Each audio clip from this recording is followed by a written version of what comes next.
ಸಭಾಧ್ಯಕ್ಷರೇ, ಕರ್ನಾಟಕ ಅನುಸೂಚಿತ ಜಾತಿಗಳ ಉಪವರ್ಗೀಕರಣ ವಿಧೇಯಕವನ್ನ ಇವತ್ತು ಮಾನ್ಯ ಸಚಿವರು, ಸಮಾಜ ಕಲ್ಯಾಣ ಇಲಾಖೆ ಸಚಿವರು ಇದನ್ನು ಇವತ್ತು ತಂದಿದ್ದಾರೆ.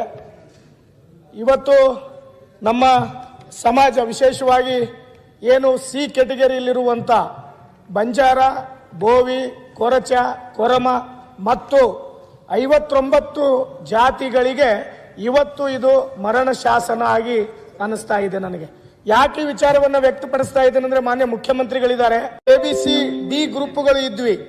ಆ ಗ್ರೂಪ್ಗಳು ಸಹಿತ ಬಹಳಷ್ಟು ಅಸಮಾಧಾನಗಳಿದ್ದು, ಅವತ್ತು ಯಾರು ಸಹಿತ ಏನು ಎ ಗ್ರೂಪಿಗೆ 6 ಲೆಫ್ಟ್, ರೈಟ್ಗೆ 5, ಬಂಜಾರ ಸಮಾಜಕ್ಕೆ 3 ಅಂದ್ರೆ 15% ಇರುವಂತ ಸಮಯದಲ್ಲಿ 3% ಬಂಜಾರ, ಬೋವಿ, ಕೊರಚ, ಕೊರಮಕ್ಕೆ 1% ಅಲೆಮಾರಿಯವರಿಗೆ 1% ಅನ್ನ ಅವತ್ತಿನ ದಿನ ಕ್ಯಾಟಗರೈಸ್ ಮಾಡಿ ಗ್ರೂಪ್ಗಳನ್ನು ಮಾಡಿ ವಿಂಗಡಣೆಯನ್ನು ಮಾಡಲಾಗಿತ್ತು.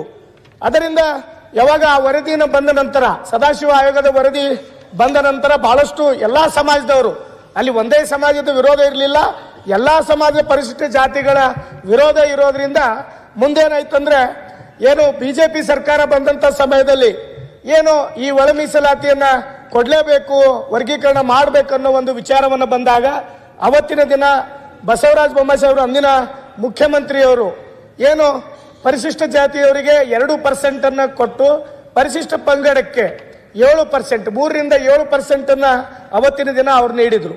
ಆ ಒಂದು ಹಂತದಲ್ಲಿ ಅವತ್ತಿನ ದಿನ ಬಂಜಾರ, ಬೋವಿ, ಕೊರಚ, ಕೊರಮದವರಿಗೆ ಒಂದು ಅಸಮಾಧಾನ ಆಗಿದೆ. ಜೊತೆಯಲ್ಲಿ ಏನು ರೈಟ್ ಸಮುದಾಯಕ್ಕೆ ಸಂಬಂಧಪಟ್ಟವರಿಗೂ ಸಹಿತ ಅಸಮಾಧಾನ ಆಗಿದೆ ಅಂತ ವಿಚಾರ ಬಂದಾಗ ಅವತ್ತಿನ ದಿನ ಆ ಒಂದು ವರ್ಗೀಕರಣದಲ್ಲಿ ಲೆಫ್ಟ್ ಅವರಿಗೆ 6 ಕೊಟ್ಟರು, ರೈಟ್ ಅವರಿಗೆ 5% ಇದ್ದಿದ್ದನ್ನ 5.5 ಮಾಡಿದ್ರು.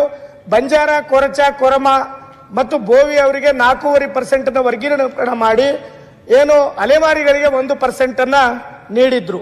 ಅದೇ ರೀತಿಯಲ್ಲಿ ಅವತ್ತಿನ ದಿನ ಏನು ಮಾನ್ಯ ಪ್ರಿಯಾಂಕಾ ಖರ್ಗೆ ಸಾಹೇಬರು ಒಂದು ವಿಷಯವನ್ನ ವ್ಯಕ್ತಪಡಿಸಿದ್ರು. ಯಾಕೆ ಅಂದಿನ ಮಾಜಿ ಮುಖ್ಯಮಂತ್ರಿಗಳ ಮನೆ ಮೇಲೆ ಕಲ್ಲ